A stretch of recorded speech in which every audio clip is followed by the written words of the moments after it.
You serious? Hello, there are plenty of ways to kill some time out there. Right now, you're killing some time with Marcus Bronzy. I've got a special guest on today's show. I'm going to let you know about them in just a moment. But there's something I want to tell you about.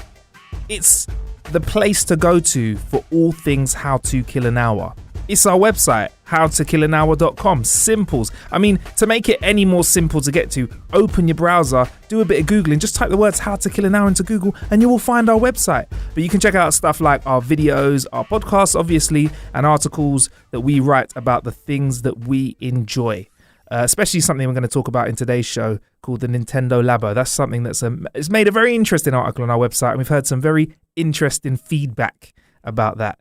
Anyway, straight on to our guest today. I'd like to introduce a gentleman who's been mentioned on the show a couple of episodes ago when we were joined by Gadgets Boy. Can you please introduce yourself, sir? Hello, I am Gadgets John. Yes. I am the other half of Gadgets Boy. Yes. My name is actually John Devo, but Okay. everywhere online I'm Gadgets John, formerly Canon John. Canon John. Yeah, but I changed it. Not for political reasons. I just thought I talk about a lot more than just cameras. Okay. So Gadgets made a bit more sense, and then Tommy and I started working together. Yeah. So Gadgets John and Gadgets Boy just made more sense. Cool. I do want to know about how you guys met, but beforehand, can we just discuss how you became Canon John? How you went from just John Devo to Canon John? How did that occur? A lot of people think I came up with it or that I work for Canon. Neither of those things are true. I've been taking pictures since I was about 14, so just over 16 years now. And I think I was the only kid with a camera, and everyone assumed that if you had a big camera, it was a Canon. So people used to call me Canon. But I was actually using a Sony camera at the time and a Pentax film camera at the time. Right. And people called me Canon as a result of that. And I think because my name's John, Canon John just became a thing. And my best friend made a birthday card for me in like 2008. Yeah. He'd photoshopped my head onto a body of a robot that had arms made out of lenses. Okay. And so I was like, oh, that makes sense with the whole Canon John thing. And I just became Canon John from that. So a combination of just sheer photography ignorance and persistence. Exactly that. And how did you get into photography then? Vanity, I think. I used to be, like, still am to this day, a massive comic book geek. Mm-hmm. I used to draw a lot of comic book characters, and my mum was actually really into photography and design and art manipulation when I was a kid. And she had the first ever Photoshop back in 94. Wow. Or something like that. 94, 93, around that time. Yeah. We had Photoshop on a huge Macintosh computer. And I used to do Photoshopping with a mouse. Wow. Over pictures that I found. But then I was like, there were elements that I wanted that I didn't have. So I'd start taking pictures of stuff to put into my graphic images.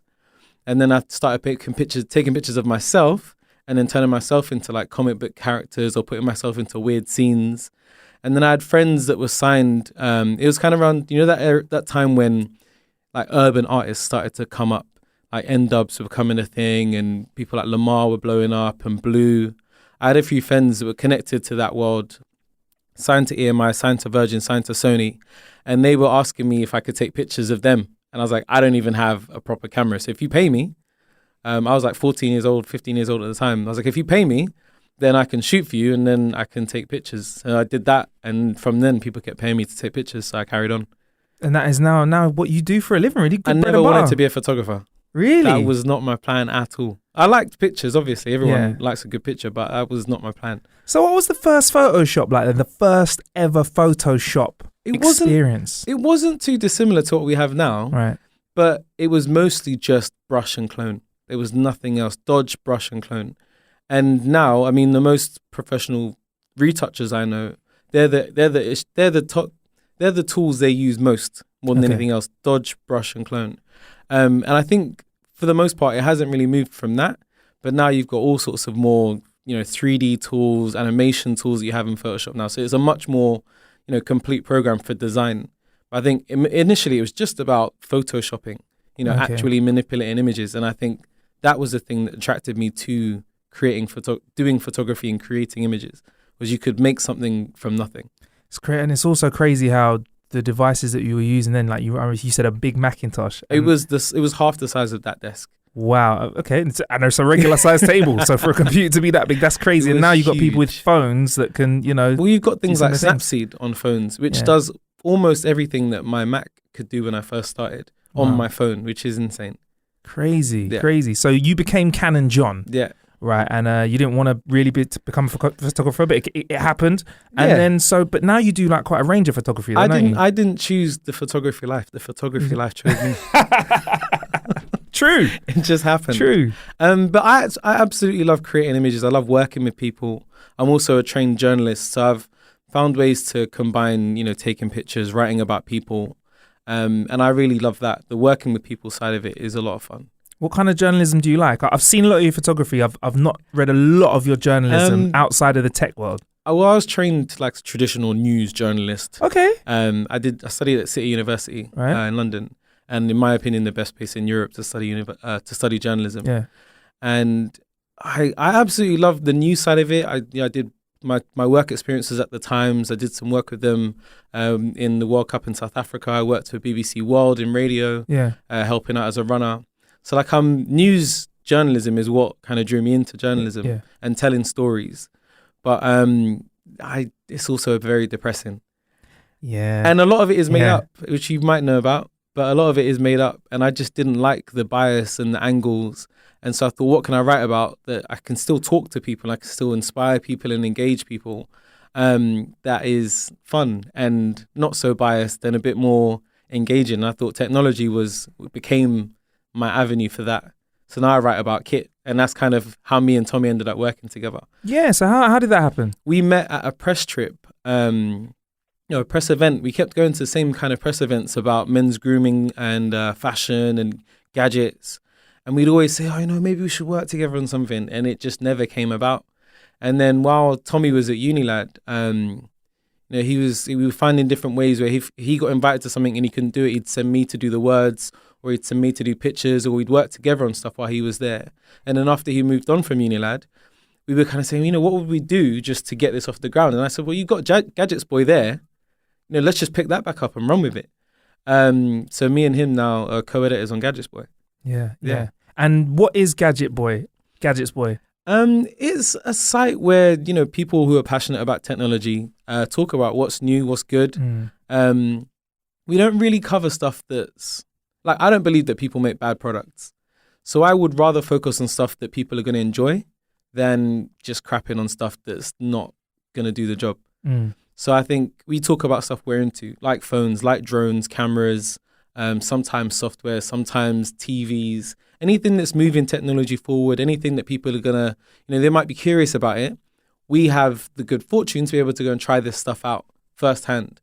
So we're almost, we're the go-between between people just reading the reviews and, looking at it in a shop or in an advert. We can actually go and try it out. We can live with it without having to invest our own money. So we're not biased in any way because we don't have to pay for this stuff. Just like the thing with the phones that I've got. I've got 12 phones, possibly all of the best phones available. Me and Tommy have them between us. So the phones that I use are the best phones for me and someone like me. So I can talk about that in a completely unbiased way because it didn't cost me anything. You have 12 phones, bruv. Maybe more. Well, what do you do when you get a new one? You just give it to your mum. I don't have a big family, but rolling with do you like so No, when you're mobile? So on your way here today, on your massive journey, your adventure over here, 5 minutes. Yeah, 5 minutes. You live 5 minutes away. Just might as well share that with you, listener. How many phones do you roll with day to day? Two phones. A standard, yeah. And what are these phones? Currently rolling with the Razer phone. Razer, okay. Yeah, which I absolutely love. Why is that? Thing is, I think Razer made a mistake when they marketed it because they marketed it as, the gaming phone for gamers. Right. 120 hertz refresh rate. It's an amazing screen. Beautiful dual front-facing Dolby sound speakers, stereo speakers. But they market it as a gaming phone. And it's not really a gaming phone in that sense because it doesn't have a headphone jack, for example. A gamer would expect to be able to plug headphones into a standard phone. Yeah. It doesn't have that. It doesn't have joysticks. It doesn't have a tactile controller. It's just a phone aimed at people who are into gaming rather than a gaming phone, if that makes sense. Okay. So I use it as my media phone. I use it to watch all my YouTube videos. I use it to watch my Netflix. watch any content that I want. That's what I use that phone for primarily, and Instagram and social stuff. Because the screen's the best, great, yeah, and it sounds the best. It's like having a TV in my hand, which Really? I absolutely love. Yeah, I don't even have a TV in my room just because I've got that. So how would you explain to me the difference between a similar size screen on, say, I'm just going to go for iPhone, right? Because I know that's not the second phone you got. So when I'm looking at an iPhone, I'm watching, say, a movie on Netflix or I'm watching a film on Netflix, and then I open the Razr. What's going to be the standout difference for me? Well, the reason why the iPhone for me wouldn't compare is because of the refresh rate of the screen. Right. So when there's fast action on screen, it's not going to move. You're going to see some slight blurring of the lines between movement. So having 120 hertz refresh rate is the same as what Apple have on the iPad Pro, which is, if you've seen that before, the screen on that is outrageously good. And it's a similar thing because the refresh rate is so quick. All action, there's no blur in the lines. There's no stuttering of the motion. It's all really smooth. And a lot of games are run at 60 hertz. High fast paced games like COD or what's that other one? The Battlefield. They all run at really they all run at really high refresh rates, and that's because you want to catch every part of that action. Okay. And with the Razr phone, you get that. So if I'm watching like Taken or something like that, I see every punch. Fast and Furious. Fast and Furious. All of that, Okay. All right, that makes sense. And so I love content on that phone for that reason. Okay. But my second phone, which I use as an actual phone, is the Huawei Mate 10 Pro, which I absolutely love because it's got a great camera. It's powerful, it's fast, it's a nice, slim-looking phone. The screen's also really nice on it. It's not the best, but it is still a really nice screen. I just think the battery's good. As an actual daily phone, it does the job, and I never have to run for a charging point in the middle of the day. I can leave it on from morning until the next morning, and I don't have to charge it until I'm jumping in the shower the next day. That's awesome. Which for this day and age, that's not that common in phones. So that means a regular person has their own phone might get a full day out of it. Because let's be honest, you have got the media consumption. I on the other phone. overuse all of my phones. So Really? I mean, if I can get a day and a half out of that, most people will probably get. I reckon most people could get 2 days out of that. You said the Huawei had a good camera as well. Is that the one that you use for some Insta pics as well? Most of my Instagram pictures, thank you, are lit. They're lit. Most of my Instagram pictures that aren't with an actual camera are taken on that. And yeah, it is impressive because there's shots I've taken with that and a camera and posted both, and people can't tell the difference. 100%. A lot of Tommy's shots that we did with that and the Pixel, people couldn't tell they were smartphones. They thought they were actual cameras or DSLRs. Crazy. So yeah, I mean, phone cameras are outrageous these days. How does that make you feel as someone who's used to sort of classic photography with a big DSLR? How does it feel knowing that you can get that amount of power and automation in your pocket? I absolutely love it. I mean, I think some people, maybe it's probably becoming less the case, but I think when phones started to get hailed for their cameras, I think a lot of photographers older than me and my age would have looked down at it and thought, oh, that's rubbish. Why would you want to use a smartphone? But I mean, national competitions in photography now have smartphone categories, and that's a standard thing.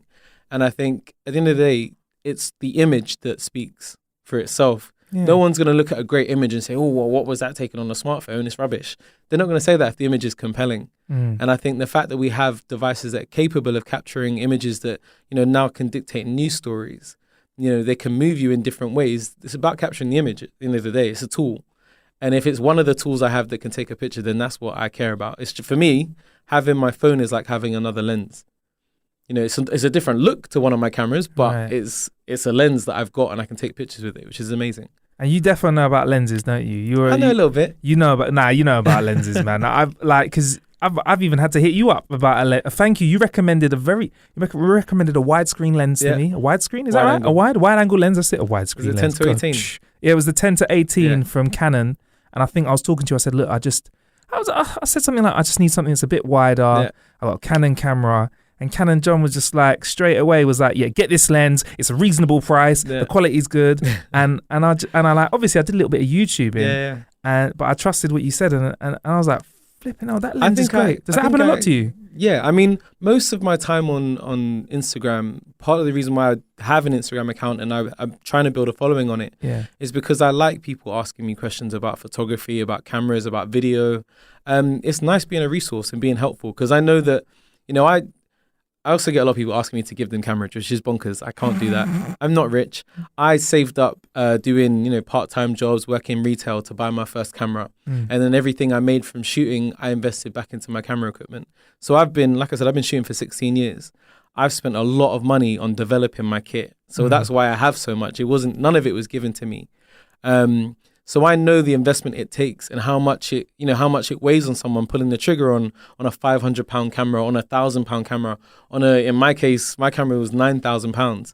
Pulling your trigger on something like that is a big deal. Yeah. And I'm lucky enough that I can talk to Fuji, I can talk to Sony, I can talk to Panasonic, Canon, Nikon, Hasselblad. I can say to them, guys, can I get hold of this lens? Can I write about it for one of the magazines I work for or for our website?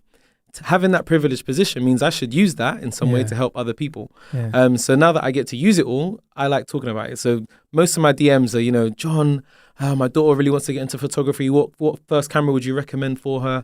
I had a guy yesterday in Indonesia.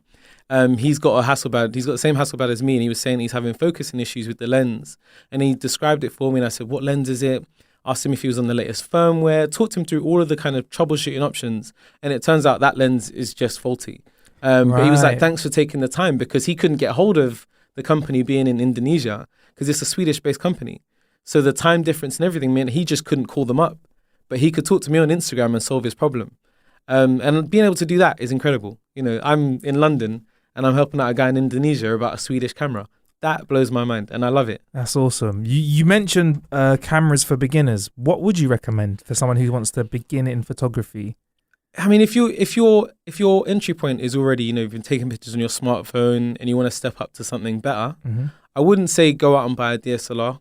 That might not be for you, because DSLRs take a lot of investment in terms of lenses and kit and tripods and all of that. I'd say the next step up from a smartphone would be, something like a Canon G7X Mark II. There's pocket travel cameras. Sony make a really good series of RX100s. They're up to the RX100 Mark V now, but that's like £1,000. But the RX100 Mark III, which came out 3 or 4 years ago, is still a fantastic camera. That's my pocket camera. Okay. When I don't want to use a smartphone or if I need some zoom. It's got a 24-70 lens on it, so it's got a nice working range. It's really good in low light. The screen even flips up to face forwards, so you can do vlogging videos. So I think that would be my next recommended step for someone who wants to move up from a smartphone before investing in, lenses and big camera bodies.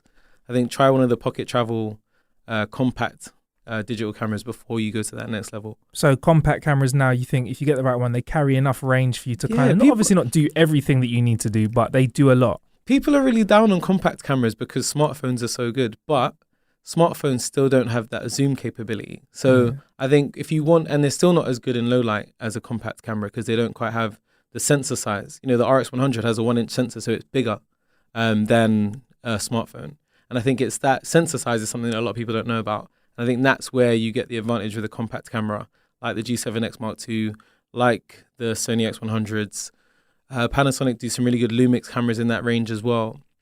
And I think those cameras, you get much better performance in low light than you would with a smartphone because it has a larger sensor. So if you could pick one camera that you'd recommend for that beginner, what would it be? What, under like £500? Yeah, let's be reasonable. Yeah, I would say the Sony RX100 Mark III. Interesting. Because I use it. Yeah. I mean, I wouldn't use it if it wasn't the best in that category. Fair enough. Okay, cool. And you get approached a lot about other sort of lens issues. You've mentioned that in the past. You've been speaking about something on your Instagram that helps.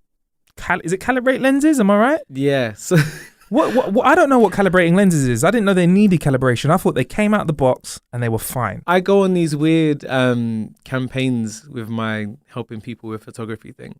So every now and then an issue will come up that seems to affect a lot of people. So I'll look into it and try and find a way to solve it. And the lens calibration thing came about because a friend of mine, Sophie Jones, she's a commercial photographer. She shoots with, brands like Hasselblad. That's me. She shoots with commercial brands like Adidas, Puma, like sports fashion. That's kind of her thing. And she's done music videos as well. She's really talented. But she's got the Canon 5D Mark III and the Canon 50mm 1.2L lens. And that is an incredible combination. It should deliver really sharp pictures. But she said she contacted me on WhatsApp. And she said she'd done a shoot the day before. She'd done an event and everything had come out slightly out of focus. And she's like, I don't know why this has happened because when I focused, the camera's flashed and it's made a beep. Everything should be in focus, but nothing's working. I don't know what's going on. I've got a really important shoot tonight. How am I going to solve this, John? I need a solution. And so I looked into it. I looked at all the different kind of common issues with focusing. I thought maybe it might be a low light issue, or the AF limiter wasn't working, and it wasn't any of that. It was actually, well, I didn't know at the time, but I suggested she try lens calibration. And I found this software online called Rikon Focal, and they do this software that's about 60, 70 quid. They've got a cheaper version, it's about 20, 30 quid. And you set it up, you download it. It gives you you can download a target. You set it up with your laptop, point your camera at the target, connect your camera to the laptop by a USB, and it runs a calibration for you. So you literally just plug and play. It'll tell you if the target's set up right.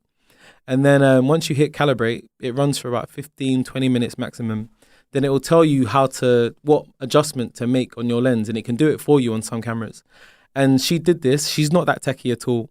At first she's like, it doesn't work. I said, read the instructions. She followed it step by step, did it.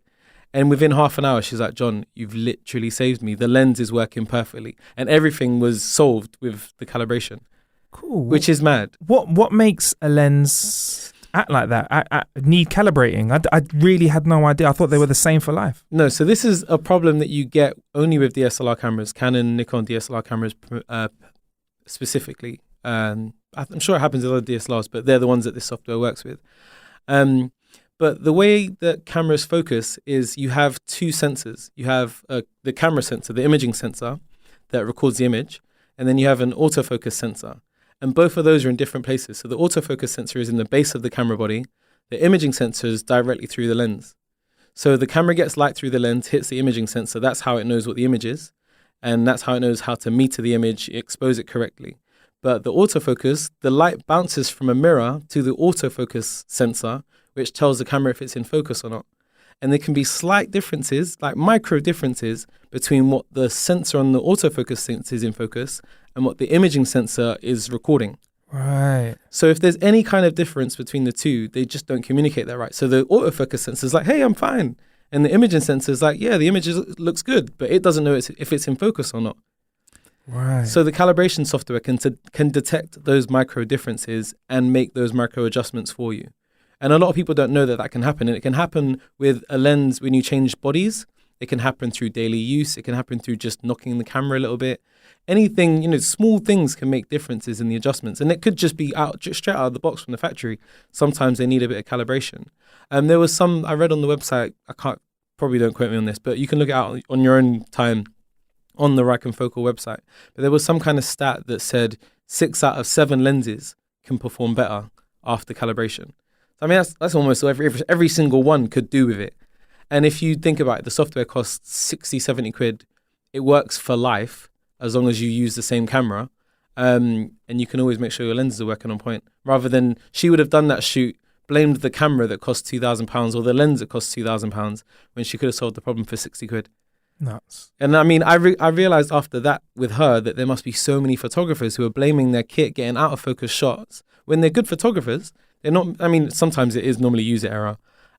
But when it's not, that can be frustrating because you're doing a good job and you're being let down by not calibrating the lens. So I figured I might as well start banging on about it. And now I've got like a link on my Instagram to the software. Yeah, standard. Standard. Yeah, man. I take it all of your lenses are calibrated then? Actually, most of my cameras are mirrorless. So mirrorless cameras don't have the same issue because the mirrorless cameras have their imaging and AF sensor on the same plane. So when I focus on a mirrorless camera, it's autofocusing and metering the image through the same sensor. Okay, Yeah. so mirrorless cameras don't have the mirror device in them Yeah, that exactly. conventional DSLRs So have. they don't send the image, they don't send the light elsewhere. Why'd you go for that kind of camera? To be honest, some people choose mirrorless cameras because they're smaller typically, Yeah. or they're slightly more advanced in their features. I just love my cameras. And if they were DSLRs and they had the same features and functionality, I'd love them. Yeah. I don't really care if mirrorless or DSLR or Canon or Nikon or Sony or Hasselblad. I just like kit that does the job. And it just so happens that Sony and Hasselblad currently make my favorite stills cameras. Sony currently make my favorite video cameras, and so do Canon.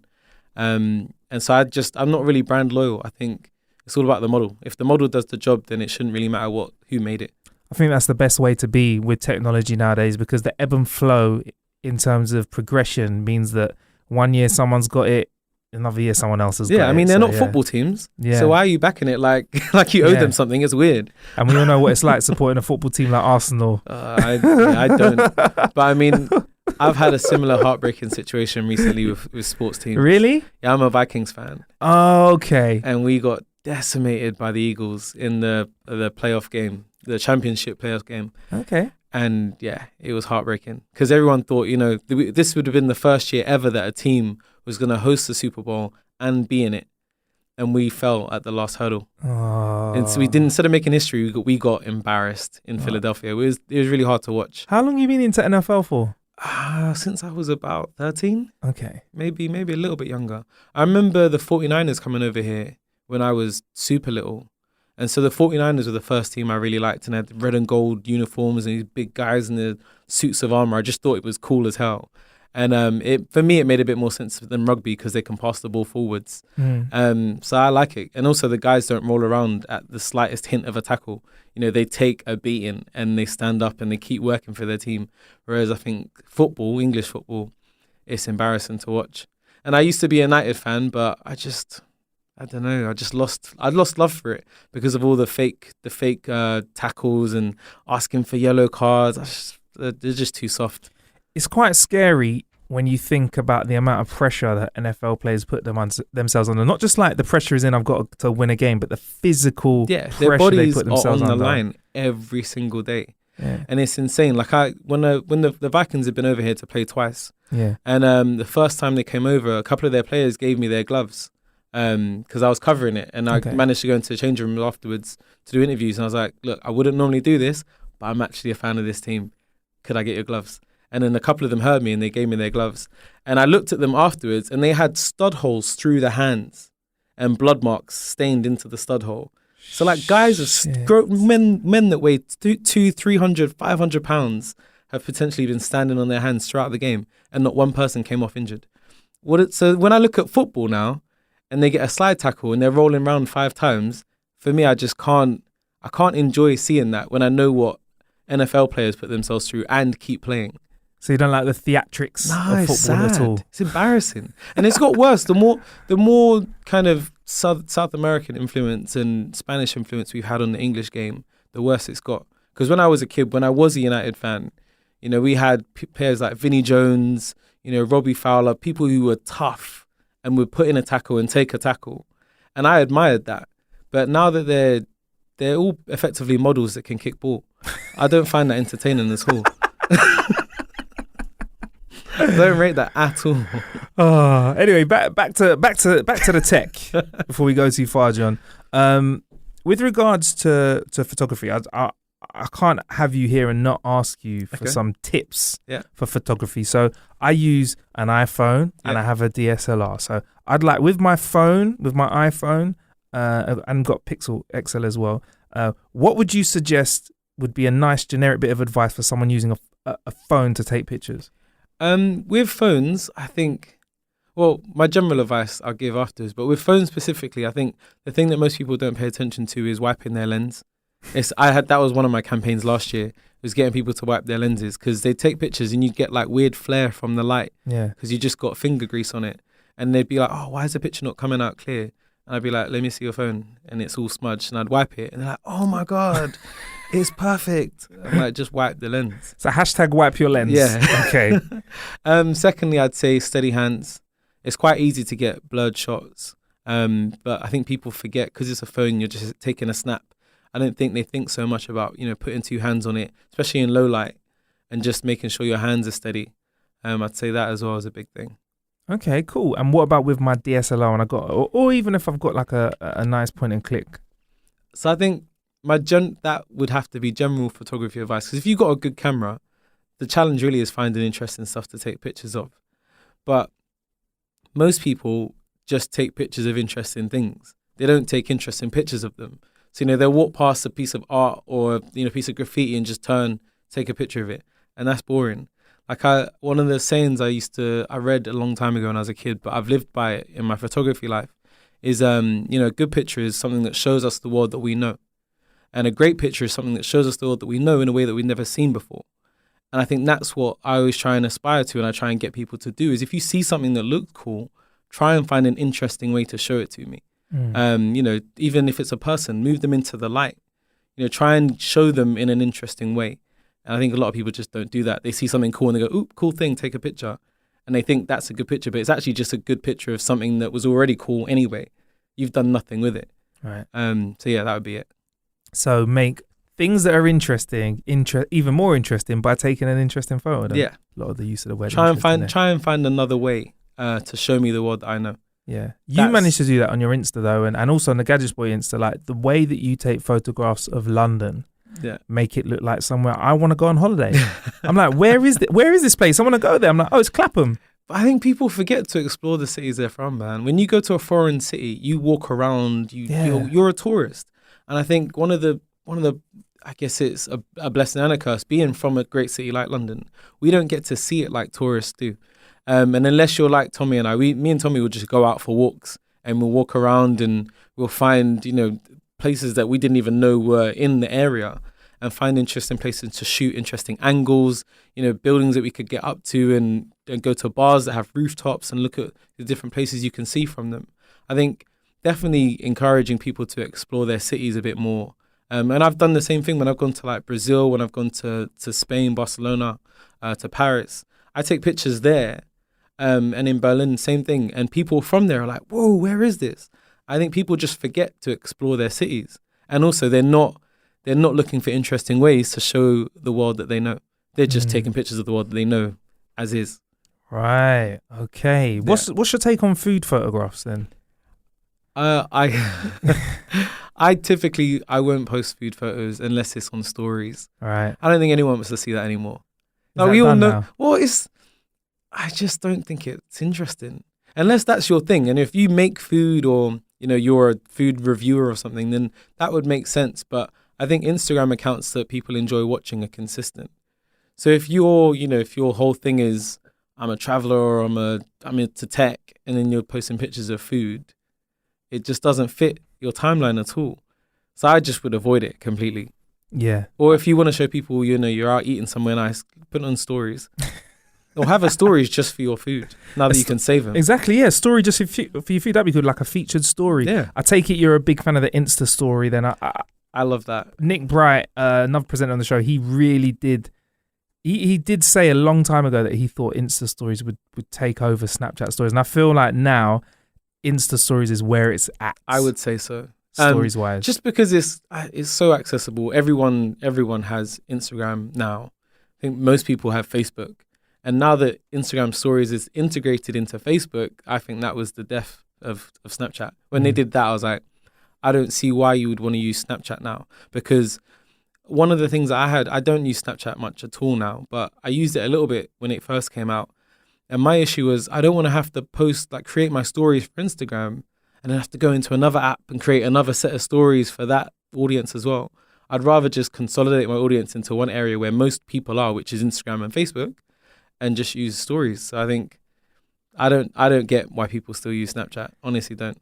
And that is why Facebook did it. Yeah, that's why they did it. That was that's all exactly they were why they thinking. did It's smart. Yeah. I think it's the same reason why they got WhatsApp, because people didn't want to use Messenger. So now So they're like, clever. well, now we got WhatsApp. So clever. Yeah, So and clever. evil. Yeah. Oh yeah. Facebook run the world, man. Ah, it's so bad. I downloaded Depop Right. yesterday because I've got loads of sneakers that I want to get rid of. And I thought, what should I do? And one of my friends, Craig, was like, why don't you try out Depop? He actually made this T-shirt. Love often is what the T-shirt says. Yeah, it's on his Instagram. I think it's c.arthur. If you Google that, you'll find him. Okay. But yeah, good words to live your life by. He's a beautiful guy as well. He lives the love and beautiful story. Yeah, but he told me to check out Depop. And I was like, yeah, okay, cool. I'll get on it. And it said link to Facebook. I was like, oh God, they're everywhere. Even like Marketplace now is effectively everywhere else is selling through Marketplace. 100%. You can't get away from it. Nah. You mentioned getting rid of trainers. I know you're quite fashion orientated as well. Like Tommy tried to say when I said it, because I thought Tommy's quite swaggy. He was like, no, you need to talk to and look at John. And you know, when you do, the listener looks at John's Insta, you're going to see on Gadgets John's Insta that he's a fan of hats. Yeah, I love my hats. And fashion as well. So what is that? Does that all come along at once, or? I wouldn't say I'm into fashion. You're quite swaggy. I've never seen you looking anything like I've never seen you dressed in a way that's not made me go, oh yeah, I see what you're doing there. That's very kind of you to say. But I wouldn't say I'm into fashion. Like, I like things that look good on me. And like, I'm quite critical of myself. I used to wear ridiculous things when I was a kid. But Like I was what? the kind Like, of... go on, give me an I would just example. try stuff. Probably the worst thing I can think of. I had pleather pants. Pleather pants. Yeah, like, well, trousers. Oh, pleather trousers. Yeah. From Topshop. Wow. And they weren't for me. But Wow. I tried. I definitely tried. I was willing to give it a go. Did you wear them with confidence as Oh, well? Was yeah. your chest held high? Oh, yeah. Wow. And I swear to God, I was wearing it with like a brown suede, like Italian leather jacket. And I was like, this is not a good combo. Looking back, I don't know what I was thinking. But at the time, I was willing to try stuff. So I feel like in 10 years' time, I'm going to look back on this and be like, John, what were you doing? But, you know, at the moment, it works. So I think the hats flex is working. I like See, this it. thing, I've always loved hats. Yeah. And yeah, like if you can, that would be something you could pin to me. I love hats with a passion. These hats, this one that I'm wearing is from a store called Gorin Bros in the US. And every time I go to Vegas, I buy a hat from the same store, from the same staff. Like, they know my name now. And like, I just love their hats. I think they're made really beautifully. Do you go in there hatless and come out with a hat, or do you Yeah, walk in, I walk fly in to with a Vegas. hat? I fly Okay. to Vegas without a hat because I'm buying one. The first day I get there, that's what I do. Oh, you did that. I saw it on your story when you went to CES, which is obviously a big tech event, a big conference, Yeah. and you went over there, Gadgets Boy. I want to say massive shout out to your jacket that matched the carpet. That was That wasn't amazing intentional. feat. That's all. That was an amazing feat. And I wanted to hear more about this jacket because Tommy mentioned it briefly as well in the episode before Yeah. last. It's like a jacket that stays on when you take it off. Yeah, kind of so thing. it's from Maharishi. Yeah. And so all of their jackets, I think all of them, they have like a lining in them that's like the straps of a backpack. So then when you take the jacket off, you can keep the straps on or you can take them off. But if you keep the straps on, then your jacket just hangs off your back like a backpack. So, you know, for me, like, I'm really forgetful. So if I go somewhere and if I'm going shopping or something, I'm a bit warm and I want to take my jacket off, I don't have to worry about carrying it. I can just literally back it off, keep the straps on, and it's there. Nice. Yeah, I love it to bits. It's so smart. It's like a small little, it's a bit of like fashion tech in a way. It's a small solution that actually solves problems for me. Why aren't more jackets made like this? I feel like I don't kids. I know. feel like a kid's jacket should be They like sh- that they when you're should going to definitely be school. made You know, like like that. how your mum would maybe give you gloves that have the bit of string that go up Yeah. behind your Yeah. jacket and stuff like that. I thought, why don't they have jackets like that for kids? Or just, why has no one made a jacket backpack? a jackpack. A jackpack. Huh, Why has no one made that? that'd be amazing. Like a jacket that has a backpack in it. A jackpack. I need to go and Yeah, I need to I'm gonna copyright buy that URL. Yeah, that's a Kickstarter and a half, isn't it? That's a seriously, $1 million. that could probably work. A jackpack. I like Yeah, that, man. I like Waterproof, that. city-proof, with a battery pack built into it. Yeah. Oh, so you can charge your Dude, phone. all of that. Oh man, I'd love that. We've just come up with a Dragon's Den idea. Let's go. Oh, let's do it. Let's do it. Let's make it. So what have we got coming up with Gadgets Boy and Gadgets John? What can we look forward to? Next up for us, we're going to MWC in Barcelona. I think Tommy might have mentioned it on his show. And yeah, so that's, you know, the world of phones is going to be Nice. next for us. Nice. You're gonna have to induct me because I will be there, bro. Oh, yeah, I'll you're be there, coming. bro. Yes, so you you'll have- be there. You need to induct me, man. Yes, MWC is incredible because one, it's in Barcelona and that's one of the best cities on earth. But also it's a fun place to learn about, you know, where mobile tech is heading. You'll get a lot of brands there that aren't, you know, some of them are just European brands that we never get over here. And then obviously the big players like Samsung, like your Sony's, Huawei. Who else is going to be doing stuff? Razer, maybe. Razer might Yeah. have some stuff. So a lot of big companies are going to be there showing off their newest phones. And so that's going to be, yeah. I mean, phones now are the biggest gadgets that anyone can have. Everyone talks about them. Everyone has a phone. Mm. So I think, yeah, MWC isn't as big as CES, but in the mobile world, it's the biggest show. Okay. Yeah. I look forward to finding out more about it, man. I'm It's not. a lot of fun. Yeah. Yeah, a lot of I fun. have a feeling that hanging around with you guys at these conferences, you kind of know where to be, when, Yeah. who We've to been doing talk it for to. a while now, though. Yeah, I know. That's why I'm going to be that coattail rider. I'm going to be that tag along. You're welcome. Gadgets More than Bronze. There you go. It's got a ring to it. Oh, listen, it sounds all right. So yeah, before we get out of here, we always like to talk about something that's going on in the world of technology. Now, something that we failed to mention in last week's show, but kind of caused a little stir on the net, was Nintendo Switch. They've come up with a new product. Like, it's fair to say the Nintendo Switch is an unconventional product. The fact that it hasn't got the best resolution, the fact that it has control pads that are a lot smaller and different to other ones. It kind of already caused a stir. I mean, when they just mentioned it and there were rumors about it, it caused a stir. When it came out, it was very interesting. It's done very well. They've sold loads of consoles. They've had amazing titles like Zelda and Mario, blockbuster console games. And now they've come up with this thing called, I'm gonna check with Billy if I'm saying it right. Is it Labo? I said Labo. Labo. And it's basically cardboard cutouts that you fold up and build, and you put bits of your Nintendo Switch in, like a control pad, into one part, and you can actually, for example, use a control pad to do some fishing. Or there's more intricate ones where you have a rucksack that you put together with like rubber bands and stuff, and like you put on boxing gloves made out of cardboard. You build these things like origami out of card, and you can actually play a game with these physical things. Nintendo made those. Yeah. That's for interesting. Nintendo, yeah. So it's coming out in April, I believe, and it's caused a stir. I mean, they've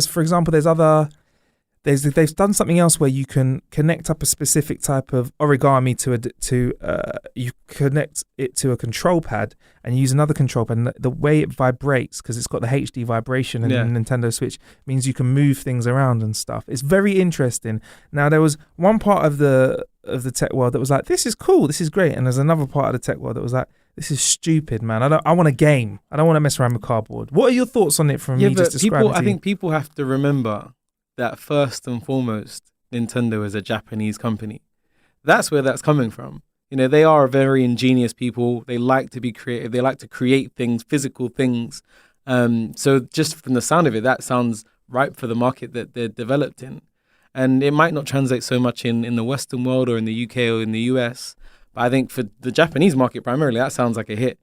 And I think there are definitely people here who will appreciate. People like my mum is really into Nintendo products. She wants to get the Switch. Her birthday's in April, so that's probably what I'll get her.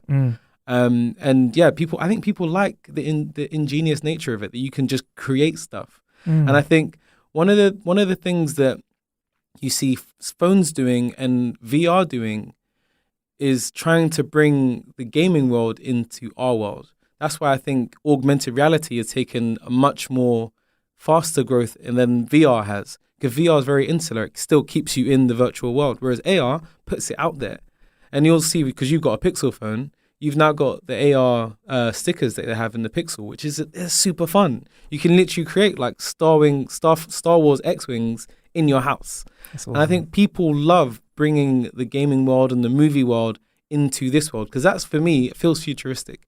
And I know it's cardboard, but it's still something that's bringing the gaming world into our reality. Yeah, I think more things that can do that, people are definitely going to buy into it. It feels like they've kind of flipped it on its head. They've kind of gone, well, AR works through your device, and then your device shows you the AR world by wearing it or looking through it. But they were like, how about we flip it around, and what you physically move around controls what happens on the screen. And we've had other things in the past, like light guns and stuff like that. Cool. And to be fair, they've always been pretty fun, but they've managed to really like change it. The fact that you can, in one of the clips, we've got the video up at howtokillanhour.com. We'll put a link to it in the show description. You see somebody dressed like a transformer at a Halloween sort of fancy dress party, but they're punching, and as they punch, their character on the screen punches through a brick wall or something and is flying around. I think that is so entertaining. I love that. And it, like you said, it takes the insular thing out of it, because everyone in the room can see what you're doing on the screen. You can take it off, give it to someone else, have a go with them. Yeah. And I think it's creative for kids as well. Also, Nintendo, they know that they've got a technologically inferior product. Yeah. When you're looking at the Switch versus the PSP Vita or versus the PS4 or Xbox, they know that they're dealing with something that's competing with, the fastest graphics engines and the highest resolution screens. So how else are they going to differentiate themselves? They're not going to just do a Me Too product and be another Sony or Microsoft. They have to be Nintendo. And I think one of the things I've always appreciated about them as a company, as a brand, is they've always tried to be Nintendo. And the couple of times where they stepped out and tried to compete, they fell flat on their faces. Yeah. And I think they've learned those lessons in the past. They thought, let's just keep it Nintendo. Let's make cardboard box modifications for computer games. That's very Nintendo. Yeah. And I think anyone who complains about it or says it's stupid doesn't get them as a brand. I think when we get them in the studio, we'll invite you down to have a go. You can make that massive trek over from your place over here and try it out, man. Before we let you go anywhere, please share with our listener how they can see what you do online and where they can find out what you're doing. So I'm obviously one half of GadgetsBoy, so gadgetsboy.co.uk. But if you want to hassle me or pick my brains about camera equipment or criticize my images, feel free. You can find me on Instagram. It's GadgetsJon, that's Jon, Gadgets Jon, at Instagram. And that's probably the easy way to find me. Wicked, man. And I look forward to I think we should do a little MWC special. Yeah. It'll be rude not to, really. Let's do it. Seeing as we're in the same city. But yeah, thanks for sticking around. I've been Marcus Bronzy. This has been How to Kill an Hour. You can find out all about what we're doing at How to Kill an Hour everywhere. Stay blessed.